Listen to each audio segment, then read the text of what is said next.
جی السلام علیکم ناظرین، اج میرے نال میرے دوست آئے بیٹھن پیشنٹ ہیں جو کہ کیڑی تاریخ کو کینسر دی دوائی گن گیا وے 29 تاریخ کو کینسر دی آج ماشاء اللہ یہ اپنے منہ آپ دسے سن کہ کتنے فیصد انہیں دوبارہ مہینے کو سے جو کل اتوار والے دن کیمپے اور پوری دنیا تو عوام آمنے دوبارہ دوائی گنن اور سب کو ماشاء اللہ اچھے رزلٹ ملے نا اساں اندے کولو پوچھدے ہیں کہ بھائی جان کہ 29 تاریخ کو گھن کے ہون تو کیا فیل تھی نہ پے؟ جی الحمدللہ اساں کافی بہتر ہیں، اللہ کا احسان ہے، مالک دا شکر ہے۔ اساں جڑا گئے ہاسپٹل سب کو لاجواب کر دیتا نے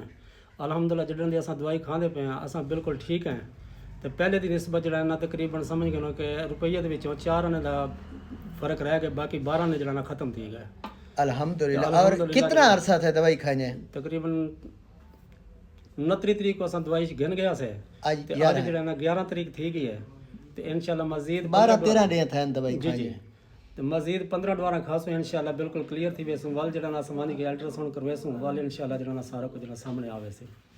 جی جناب، ان کو ہو گیا تھا، پھیل گیا تھا، ملیگنیٹ ہو گیا تھا، پھیل گیا تھا نا، رسولیاں پیٹ میں زیادہ تھی، ملیگنیٹ ہو گیا،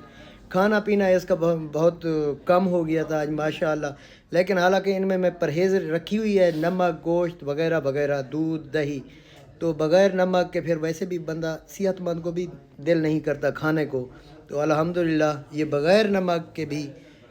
اچھا کھانا پینا سٹارٹ ہو گیا۔ تو دعا کریں، اور میرے سناوا کے شہریوں میں آپ کو ایک ریکویسٹ کرتا ہوں، جو بھی غریب لاچار بندہ دور دور سے کراچی سے آتے ہیں تو آپ لوگ ان کو راستہ صحیح نہیں بتاتے، تو شفقت کریں، راستہ نہیں، یہ فی سبیل اللہ دوائی ہے، کوئی میں پیسے نہیں لے رہا، تو راستہ سیدھا، بہت ساری شکایتیں آ رہی ہیں اور پھر عوام لانتیں ڈال کے واپس جاتے ہیں جو ان کو سیدھا راستہ اور غلط باتیں کرتے ہیں کہ یہ نہیں کرو وہ نہیں کرو، وہ اپنی، لیکن اس کو کہتے ہیں منافقت۔ تو میں خود سنامہ کا شہری ہوں اور کچھ ایسے لوگ ہیں سنامہ شہر کے الحمدللہ کہ بندے کا ہاتھ پکڑ کر ڈائریکٹ دواخانے لے آتے ہیں، بھائی جان بالکل یہ دوائی دے رہے ہیں فی سبیل اللہ، اور یہ ان کا نیا دواخانہ ہے۔ تو دواخانہ میرا شیل پمپ کے قریب ہے، القادر پلازا، یہاں بلوچ دواخانہ۔ شکریہ۔